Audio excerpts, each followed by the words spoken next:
My name is Dirk van Zyl. I'm professor of mining engineering at the University of British Columbia, and this lecture deals with the social license to operate. This is one in a series on mining and sustainable development. Just to look at the outline then, we'll start by discussing the concept of social license to operate, other forms of consultation that we'll just mention, and then who gets a social license and who grants that, followed by a short discussion on the business case in social license to operate. We then go into the phases of earning a social license, a very important consideration of how one would approach that, how communities are different, how one actually would work on maintaining that social license, and we will end with a case study. This material is largely taken out of a chapter by Ian Thompson and Bob Otillier in the SME Mining Engineering Handbook that was just published in 2011. And all the figures are presented here courtesy of Society of Mining, Metallurgy and Exploration, also known as SME, and they can be contacted at smenet.org. The concept of social license to operate was introduced in early 1997 by Jim Cooney, who at that point was Director of International and Public Affairs with Placer Dome here in Vancouver. And this was in a meeting with the World Bank where this concept was proposed. It came up again the following year, or in May of that same year actually, at a World Bank meeting in Ecuador, and started showing up in print. Today, this is very much part of the vocabulary of the industry, of civil society, and of communities near mines. So while this is a fairly young concept, it has made a big impression and also has had very significant impacts on the way that we approach projects and how we talk about these issues. There are other forms of consultation. One that is actually quite advanced, developed in terms of Aboriginal people, is the idea of free, prior, and informed consent. Free meaning free of intimidation and coercion. Prior means timely disclosure of information. In effect, before any decision is made, should that information be disclosed. And informed. So the community that must make this decision must have the information in a way that is relevant, that is understandable, and that is accessible. The FPIC, or free, prior, and informed consent, is focused on the period before exploration or development can take place, if we really want to look at its development over time, while the social license, as we will discuss here today, is really an expression of the quality of relationship with neighbors. So it really is a different concept to think of social license versus free, prior, and informed consent. So who grants the social license to operate and who doesn't? You know, it's granted on a site-specific basis. It's a license that is granted by the community. It is not a written document. It really reflects the importance of network of stakeholders. That integration or the engagement of that network of stakeholders by the mining company. And the license is not granted by a single group or organization, but is really sort of a combined license that you get to operate from the community. As I said, it's not written. This is not given by the government.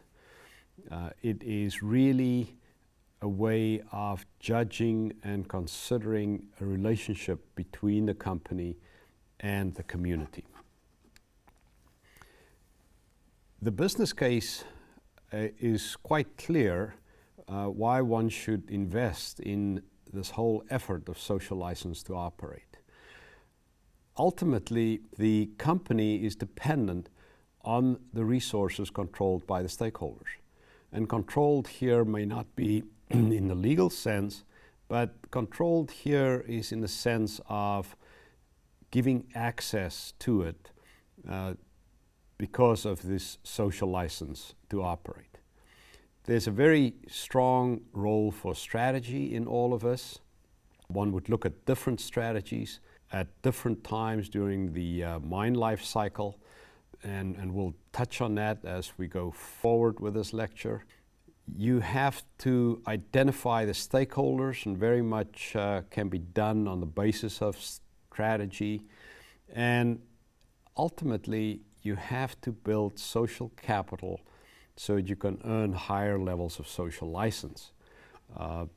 If we look at this schematic, we can actually see that it refers to the company strategy and some optimization of the stakeholder interaction for the company. Once the company has engaged with the stakeholders, then the relationship develops through a series of steps that's based on building social capital. We start with the first step, which is really the legitimacy step, low social capital, and you'll see how that work plays out as we move forward. And that gets you to the community accepting the project. As more social capital is developed between the company and the community, then credibility is established, and at that point there is really the whole idea of the approval of the project. Finally, full trust developed at a high social capital base, and at that point there is really this feeling of psychological co-ownership of the project by the community. The risks coming out of these three levels of social capital combined with different levels of social license to operate clearly indicates different levels of risk related to the company. In the first case, you have a low probability of really taking care of the strategies of the company when you have just legitimacy. By the time you get credibility, there's a medium level, and finally, at full trust, there's really a high level of satisfying the strategic goals of the company. So this is a way of looking at the strategic approaches to applying the social license to operate. If we look at the phases then, which was already noted in the previous figure, we can look at it this way, where we can have a withholding or a withdrawal. That is really the case where there is no agreement between the company and the community in terms of a social license. In that case, the community can withhold it, or it can be withdrawn if it was given before. That brings you then to the first boundary, which is the legitimacy boundary, moving on to acceptance, which gets you to the credibility boundary, which moves you on to approval, and then the full trust boundary, which finally gets you to co-ownership. The relative width of these colored bands on this figure is sort of an indication of the number of projects that have succeeded in each of these various layers or levels. And so you can see that while there's a whole lot at the acceptance level. They are not necessarily at the approval level. Fortunately, the withholding level is also smaller than that of the acceptance level. And co-ownership is really the high hurdle. And that is the one that people would strive for, but is rarely or in very few cases actually realized. So let's look at the legitimacy boundary criterion. The community basically asks these questions. And as you see, for each of the boundaries, there will be 3 questions that sort of shows the growth of the relationship. At this very first boundary, it's really the question of what do they want and what is in it for us. The second question is, does anyone in authority recognize and respect us? It's important. Anybody in authority. Does what they say make sense, or is it confusing or strange? And so it's important that that basic legitimacy be established with the community. There's also the danger here that if you fail to interact or engage with all the segments in the community, then the group that is not engaged will feel that the company is illegitimate because they have just not been approached, and so they don't see any reason to actually think that the company is real and will perform in the future. When we get to the credibility boundary, the questions then are of a different nature. Will they deliver on their promise? Do we understand why they treat some groups differently, and is that consistent behavior? Are they keeping any secrets? And so this is really the place where the test is more on the transparency issue. It's important to listen to the community and respond with information and proposals so that the community can feel that there is transparency in this relationship and that they can get to the place where they believe that the company is credible. Finally, at the approval level, then one would get that the company has secured access to the resources it needs at that point. The community is now resistant to the us versus them rhetoric of anti-mining groups. And you really have now crossed the hurdle to the place where there's very little socio-political risk left for the project. So this is a very, very important step in any project that companies would strive for. And so that gets us sort of at the approval level. To get to that full trust boundary and the co-ownership is a higher level and will actually require much more in-depth work with the community so that that co-ownership and the interaction between the company and the community is strengthened over time.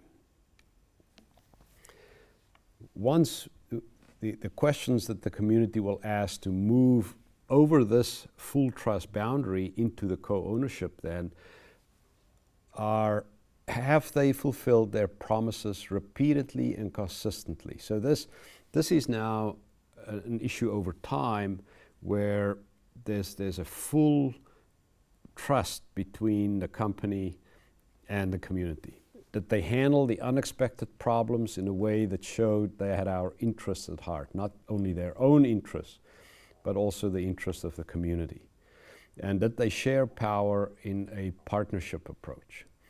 And that is a really difficult question to answer in many cases, is this power sharing, because companies may feel that they actually lose control, lose full control, but if there's not some power sharing, then it's very difficult to move past this full trust boundary. They've gone beyond fulfilling the promises. at this point, the company is now working with the community to jointly envision new development goals for the community, to start looking at what the future of that community will look like even beyond mining. And so the company is really beginning to become fully integrated in the community at this level. The community actually takes responsibility for the project's success when you get to the co-ownership level, and the company becomes an insider in the community social network. The community at this point will actually defend the interests of the project against outside stakeholders who oppose the project. Note that we're talking here about project and not the company as a whole.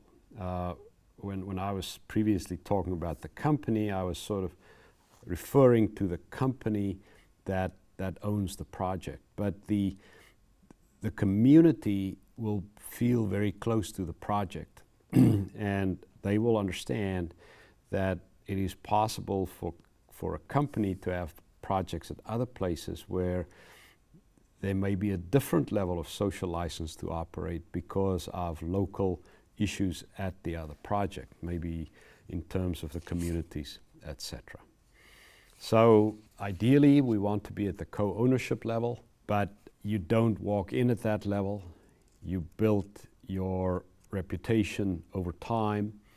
You really start at the legitimacy level boundary and finally going to acceptance. And that is really where the hard work then starts and continue through the rest of the project life. It is important to recognize that all communities are different. There may be different levels of social capital in communities. There may be different groups of people interacting in different ways.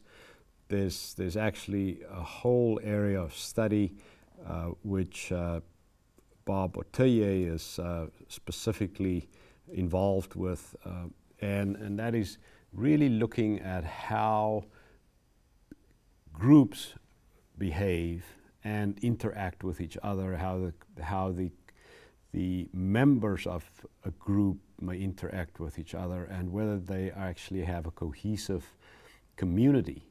And in cases, you can find cases, especially when you have rural communities, maybe Aboriginal communities with very separate, that live separately in very small clusters, that you have very little interaction between them. And that can set up huge challenges, and they will have to be considered in a different way. But it's important not to think of the company having a social license at one place and therefore automatically will have a social license at the next place of business, because the communities are going to be different as the company goes from one project to another.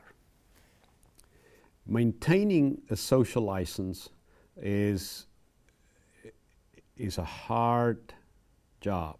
It is something that needs to be looked at very seriously. It's this continuous building of social capital, and social capital can be thought of as is the goodwill available to individuals or groups. So it's building that goodwill and keeping to increase that with more and more of the community. And really, you need to look at these ideas of relational sources, reciprocity, the whole idea of reciprocating if somebody helps you. In some communities, it's very much an accepted practice that if they go out of their way to help you, that the expectation is that you do the same. But at the very simple level, it is the one of greeting and recognizing other people's presence. Try to share the identity, understanding where the people come from, what their circumstances are, and hopefully make them aware of the circumstances of the people who are working at the project. And then this trust developed between the project personnel and the community. So let's look at a case study. This is a case study of the San Cristobal project, which is in the southern Altiplano of Bolivia. The company that operates the mine is known as Minera San Cristobal.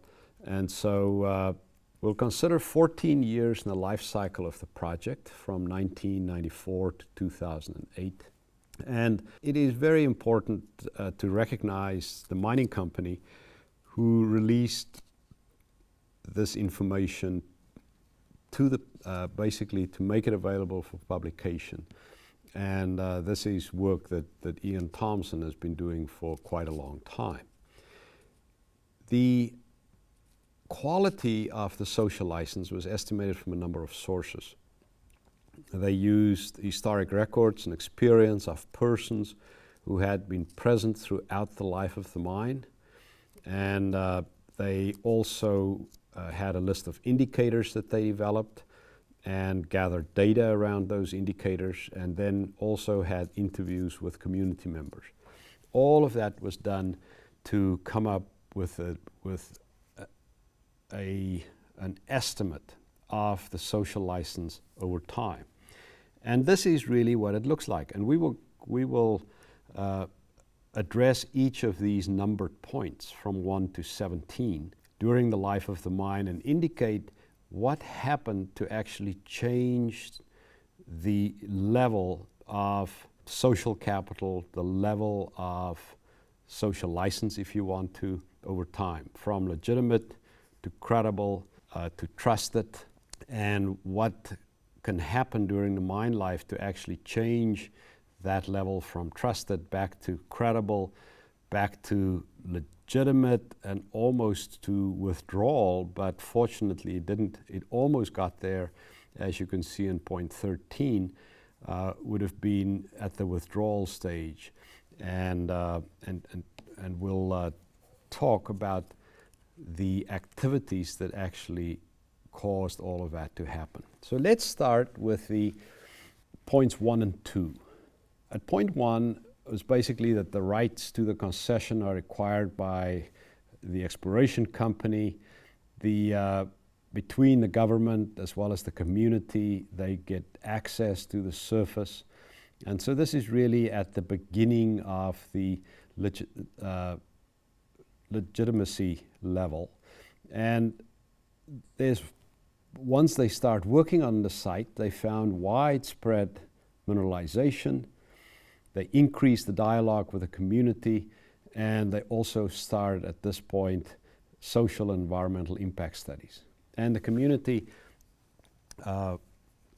sees that they have their interest at heart at this point, and there's actually more social capital that developed, and finally they moved into the credible range at this point.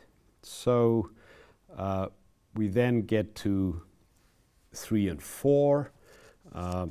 At 3, they realize it's quite a large ore body. They start and realize that this may become a mine, and so the company then starts the process of consultation with the community, including relocating some of them. They had a relocation strategy. They dealt with the community. They worked it out in a way so that people were very comfortable with it. The community feels co-ownership at this point in the project. And there's this comprehensive resettlement agreement, and they actually then could move forward and move the people. So the community of San Cristobal is relocated together with a colonial church and a cemetery. Very important cultural issues, and the community, you can see there's a slight decrease in the trust at this point, because you really move from the place where people are looking forward to the move coming to the move happening, and then some things work well and some things don't work too well. And one of the things that unfortunately happened is that in this whole relocation, the women were largely excluded from the negotiations. And so when they got to the new homes, they look at that and they were not completely satisfied with the new homes. And some residents start thinking that they've made a bad deal. And so you've got a further decrease in the trust at that point. Because this is now developed to the end of the or advanced exploration stage, now there's a company coming in, MSC, the group that finally takes it over to start developing a mine. So the project is transferred to them, and at that point the company failed to deliver on commitments in the resettlement agreement. Not everybody in the company at that point knew about all the commitments that were made, but the community definitely remembered all the commitments, and they became very upset with the company at that point. And as you can see, you actually start moving from trust now down to the credibility level again. Also, at this point, there's doubt about the feasibility of the project because of reduced metal prices and a whole lot of other things. By the time you get to point 8, you have the project fails the feasibility due to low metal prices. The company closes the field operations. They have very infrequent contacts with the community, and things really go down to a low point. The company then realizes, while they still can't operate because of low metal prices, that if they are going to return to this community, they will have to make sure that they can actually operate, that they will have a social license to operate. So the company then decides to stabilize and strengthen a relationship with the community. They develop assistance program for the community around the ideas of agriculture and tourism. And then in that whole process, they actually developed quite an innovative program to encourage tourism, and that is launched, and that moved everything in terms of the relationship forward, closer again to the trust level. There's then an upturn in the market, and MSC, the company, announces construction. The communities welcome the construction of their mine, and then things unfortunately unravel, because while 11 is the top point above that arrow, 12 is that slide, that deep slide across the whole credibility and legitimacy boundary. The new management came in to supervise the construction. They had no knowledge of the history of commitments to the community. They stopped having meetings between the company management and the community feel that they are sort of abandoned, and they really have no way of interacting with the company and feeling that continuity that can bring credibility to the company. They have all the construction workers there, and it is a period of uncertainty in the community, just the fact that things are changing very rapidly, and they're very unsettled. Then the contractor opens a road through a community garden outside of the agreed area for construction operations. And this is then where the community came unglued. They have demonstrations, confrontations with a company, with a construction company, with the construction groups, and things almost got out of hand. Management then realized that there's a problem and that they need to take action. They started working on community development projects. They also, at that point, make sure that they understood all the commitments that have been made, and they put in place an accelerated program to actually get to complying with all the commitments that have been made over the years. Some of that at that stage was probably 4 or 5 years old, and so there was a lot of things that had to be done, but the company jumped in and did that. Then the construction is done, startup begins, and the management team appointed to run the mine is brought in, and that brings stability and establishes much more positive dialogue with the community. And at that point, all prior commitments are met, and the community feels that their voices are heard and that they can get to the place again where they can think of the mine as our mine. There was an issue around a tailings impoundment with one of the communities. MSC responds to the community about that, and almost the same time, or in that same time frame, the government of Bolivia started talking about increased taxes on mining, and the community actually makes representations to the national government in support of the mine, because now they're beginning to see it again as our mine. By the end of 2008, the mine was in operation, and the community was fully involved in the management of their own development. And over time, since then, the company has worked extremely hard to keep building on that momentum and keep improving the level of trust. So this is actually quite a great case study when we look at sort of the ups and downs of this relationship. You cannot think, it's very clear out of this, that you cannot think of social license as something you get and that remains over time. It is not like a document you get from the government that says this is your license and these are the conditions, and these conditions will remain in place for a specified period of time or for the total life of the mine.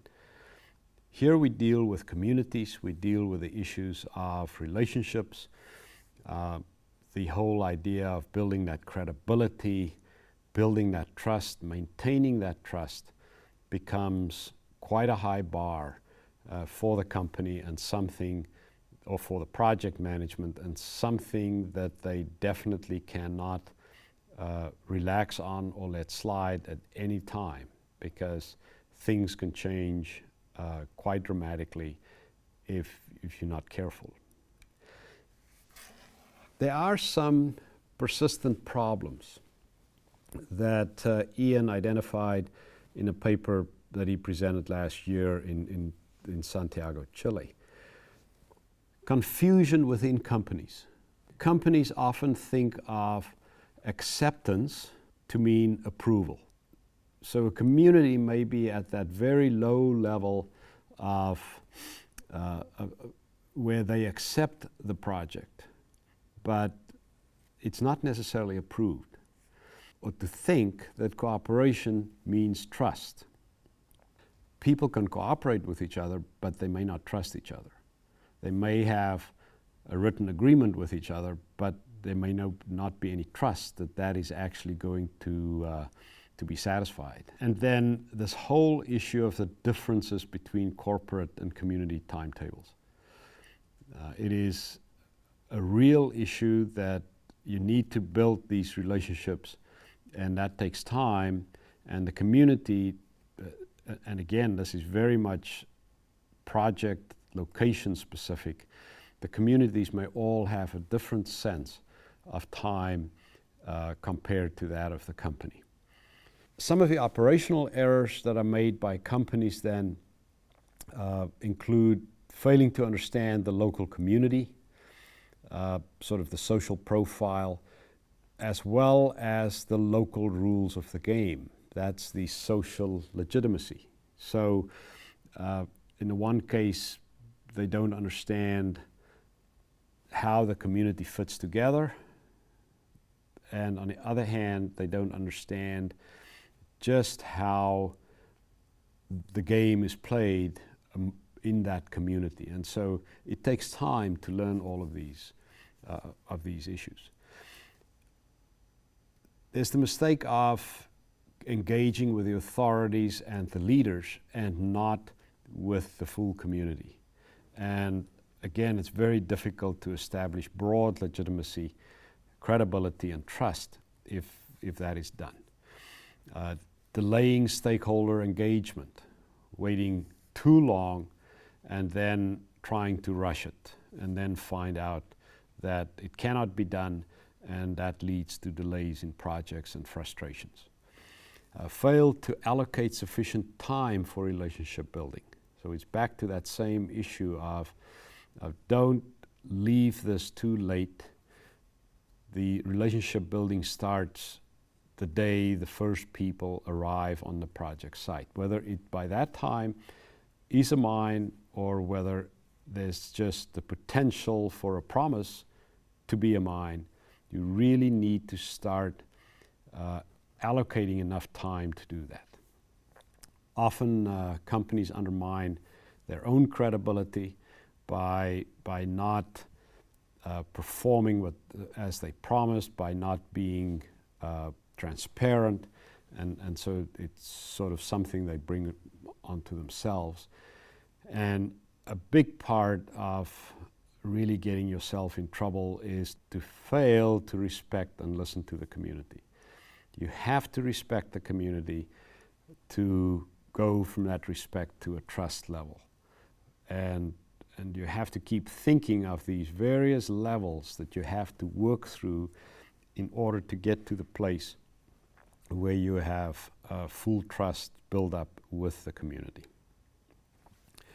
Just in closing, I'd like to indicate to you there's a number of tools and guidelines in this overall area of social license to operate.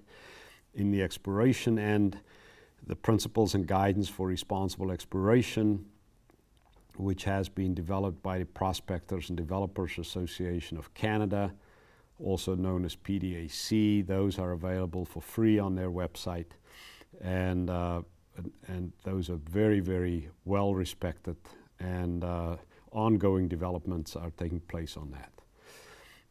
There's a set of principles and guidelines as well as a whole lot of publications that's available from the International Council on Mining and Metals.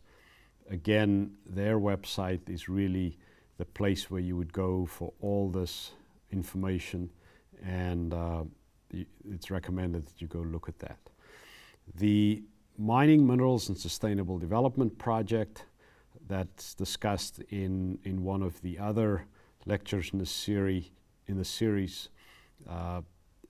The final report from that project, Breaking New Ground, has a number of discussions around social license to operate. And there are also a whole lot of background documents that were developed during the project that really address this issue quite completely. This was done about 10 years ago, and so clearly there has been advances since then, and I really think that that the work that we went through here in this lecture, maybe very rapidly, by Ian Thompson and Bob Botelier is really at the cutting edge of all of us. So thank you very much.